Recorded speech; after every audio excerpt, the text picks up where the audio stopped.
le prince Harry a été inspiré par le prince William pour fonder une famille, alors que le royal a vu la maisonnée de son frère grandir et a pensé « j'aimerais un peu de ça », a déclaré un expert dans un documentaire. Harry et Meghan Markle sont de retour sous les projecteurs du public ces dernières semaines après avoir prononcé un discours commun. La paire a également récemment annoncé qu'elle avait rejoint Ethique, un gestionnaire d'actifs qui se présente comme éthique, en tant que partenaire d'Impact. Dans un communiqué, ils ont déclaré qu'ils espéraient que cette décision encouragerait les jeunes à investir durablement. Ethique aurait 1,3 milliard de dollars, 941 millions de livres sterling, d'actifs sous gestion. Le nouveau poste n'est qu'un des rôles que le duc et la duchesse de Sussex ont occupés depuis qu'ils ont quitté la famille royale l'année dernière. On a beaucoup parlé des retombées importantes qui se sont ensuivies entre le couple et le reste de l'entreprise, notamment la rupture de la relation entre Harry et son frère William. Les choses n'ont pas toujours été ainsi. En tant que frère aîné, Harry a admiré William pendant une grande partie de sa vie.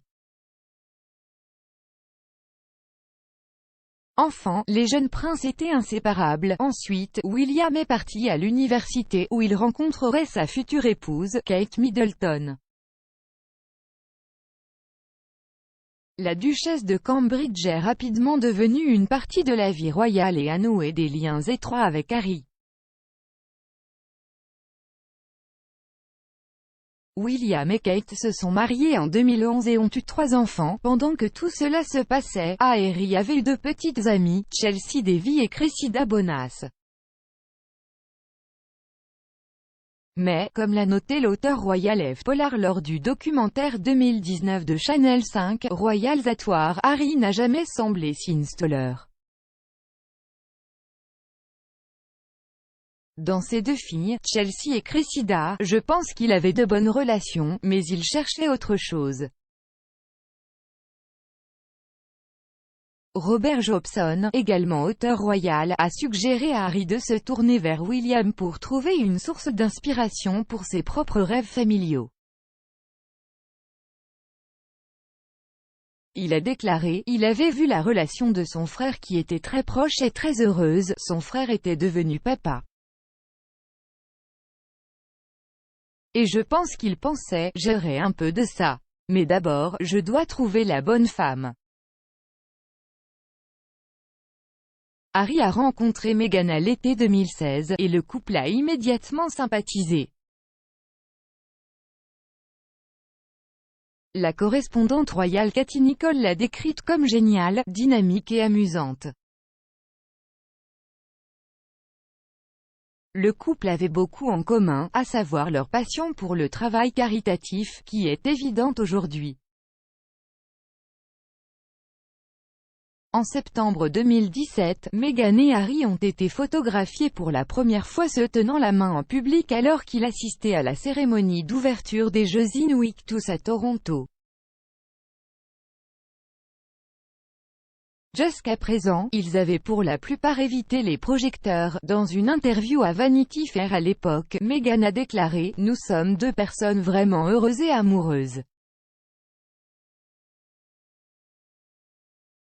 Nous étions sortis ensemble très discrètement pendant environ 6 mois avant que cela ne fasse l'actualité, et j'y ai travaillé pendant tout ce temps, et la seule chose qui a changé, c'est la perception des gens. » 7 mois plus tard, le couple se mariait au château de Windsor, une audience combinée d'environ 11,5 millions de personnes a regardé les noces. Ils ont ensuite eu leur premier enfant, Archie, en 2019. Cependant, en janvier 2020, après une série d'événements, ils ont annoncé qu'ils quitteraient le Royaume-Uni pour l'Amérique du Nord. Déménagés au Canada, ils se sont rapidement dirigés vers le sud, aux États-Unis, où ils résident actuellement dans la Californie natale de Meghan. Cette année, ils ont accueilli leur deuxième enfant, Lilibet, dans le monde, avec beaucoup de spéculations sur l'endroit où elle sera baptisée.